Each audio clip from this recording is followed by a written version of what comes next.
డాక్టర్లు, కాబోయే డాక్టర్ల స్టూడెంట్స్ ఎవరైతే ఉన్నారో వాళ్ళు ఫ్లైట్లో ప్రయాణించిన వాళ్ళందరిలో కేవలం ఒక్క వ్యక్తే బతికి చక్కగా నడుచుకుంటూ వచ్చారు. అది చూడడానికి సంతోషం అనిపించినా మిగతాదంతా బాధ అనిపించింది. ఇంకొక ఆశ్చర్యకరమైన విషయం ఏంటంటే భగవద్గీత ప్రభుజీ అస్సలు చెక్కు చెదరలేదు. ఎవరైతే వ్యక్తి అలా తీసి చూపించారో తను కూడా చాలా ఆనందంగా అసలు ఏం కాలేదు అని అనగానే శ్రీకృష్ణ భగవానుల వారు చెప్పిన మాటలన్నీ గుర్తొచ్చాయి అన్నమాట.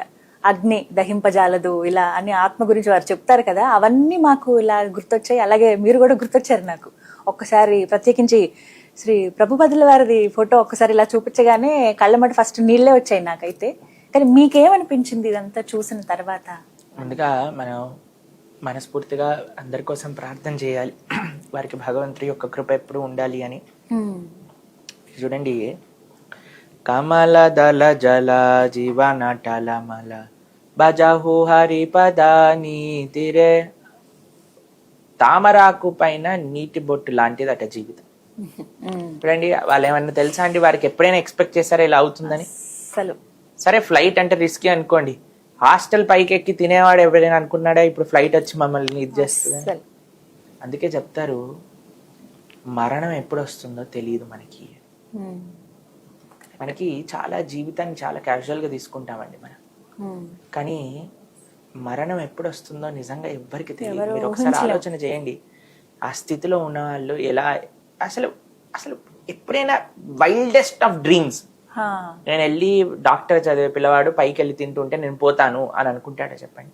ఫ్లైట్ ఎక్కినప్పుడైనా, ఇప్పుడు మేము ప్రయాణాలు చేసినప్పుడు స్వామి నరసింహస్వామికి, ఆచార్యులకి, గురువులకి ప్రణామం చేస్తాం, జాగ్రత్తగా క్షేమంగా వెళ్ళి క్షేమంగా రావాలి, భగవంతుడి యొక్క కృప ఉండాలి అని. మనం ప్రయాణం చేసేటప్పుడు అందుకే కదండి ఇంట్లో మొక్కుకొని బయలుదేరుతాం.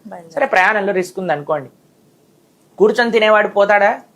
పోయాడు. ఎలా అంటే ఈ ప్రపంచంలో అండి అన్నిటికంటే సన్నిహితం ఏదన్నా ఉంటే అది మృత్యువు అట.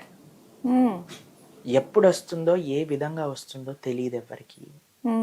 అందుకే మనం అనుకుంటాం చాలాసార్లు, వీళ్ళందరూ చెప్పే బాగానే ఉన్నాయండి, కానీ కొద్దిగా ఎంజాయ్ చేశాక, కొంతమంది తల్లిదండ్రులు కూడా పిల్లలకు చెప్తుంటారు, ఎంజాయ్ చేయాల్సిన వయసు, ఎంజాయ్ చేయాల్సిన వయసు. ఎంజాయ్ చేశాక వయసు ఉంటుందో లేదా నీకేం తెలుసు? కాబట్టి ఎప్పుడైనా సరే మనం ధార్మికంగా ఉండాలి. ఏ క్షణమైతే మనకి ధర్మం గురించి తెలుస్తుందో ఆ క్షణం మనం లేట్ చేయకుండా ధర్మాన్ని ఫాలో అవ్వాలి. చాలా మంది పోస్ట్ పోన్ చేస్తారు, ఇప్పుడు నేను ఎంజాయ్ చేస్తాను, తర్వాత నేను ముసలివాడిని అయిపోయాక కృష్ణ రామ నారాయణ అనుకుంటాను. అనుకోలేదు. కాబట్టి మీరు చూడండి ఎంత ఎంత ఇది చూడండి, ఆ ట్రిప్కి వెళ్ళారు కాశ్మీర్కి, ఏమైందో చూసాం మనం. ఏదో క్రికెట్ మ్యాచ్ గెలిచింది కదా అని సెలబ్రేషన్స్ కోసం వెళ్ళారు, ఏం జరిగిందో మనం చూసాం. ఎన్ని దారుణాలు. ఎక్కడ చూడండి, మృత్యు ఎలా వస్తుందో చెప్పలేం మనం. ఎలా ఉండాలి తెలుసా అండి? మృత్యు వచ్చే క్షణానికి అమ్మయ్య నేను భగవంతుడి దగ్గరికి వెళ్తాను అనే కాన్ఫిడెన్స్. అలా మనం జీవించగలిగితే అది మానవ జన్మ యొక్క పరిపూర్ణత. కాబట్టి నాకు తెలిసి ఈ యాక్సిడెంట్ లో మొత్తం భగవద్గీత మిగిలిపోయింది. ఇప్పుడు చూడండి, చాలా మంది చనిపోయే వరకు వారికి సీరియల్ చూపిస్తారు, తినిపిస్తారు, తాగిపిస్తారు, జనాల దగ్గర తీసుకెళ్తారు, ఫంక్షన్ తీసుకెళ్తారు. చనిపోయాక రామ్ నామ్ సత్య హే అంటే తీసుకుపోతారు. వాడు అదేదో బతుకున్నప్పుడు రామనామం చేస్తే అయిపోయేది కదా, వాడు పోయాక అంటారు అందరు రామ్ నామ్ సత్య హే, రామ్ నామ్ సత్య. వాడు బతుకున్నప్పుడు ఎవరైనా రామ్ నామ్ సత్య హే అంటాడండి?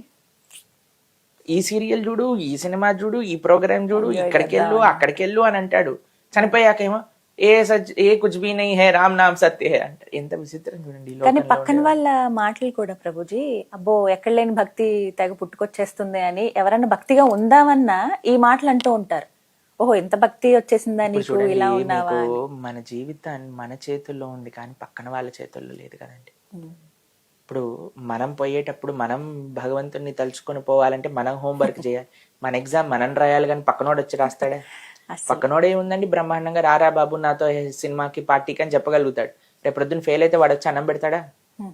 అసలు కాదు కదండి. రేపు ప్రొద్దున మనకేమైనా పరివారాన్ని చూస్తాడా? మాటలు చెప్పే వాళ్ళు ఎన్నో మాటలు చెప్తారండి, కానీ మనం బుద్ధిని ఉపయోగించాలి. అరే వాడు రాళ్ళేస్తున్నాడు, మనం జాగ్రత్తగా ఉండాలి. కాబట్టి మనము జాగ్రత్తగా ఉండాలి. ఆ భగవద్గీత ఉండిపోయింది మీరు అన్నారు కదా, ఎందుకంటే అండి గీతయే శాశ్వతం, గీత జ్ఞానం శాశ్వతం.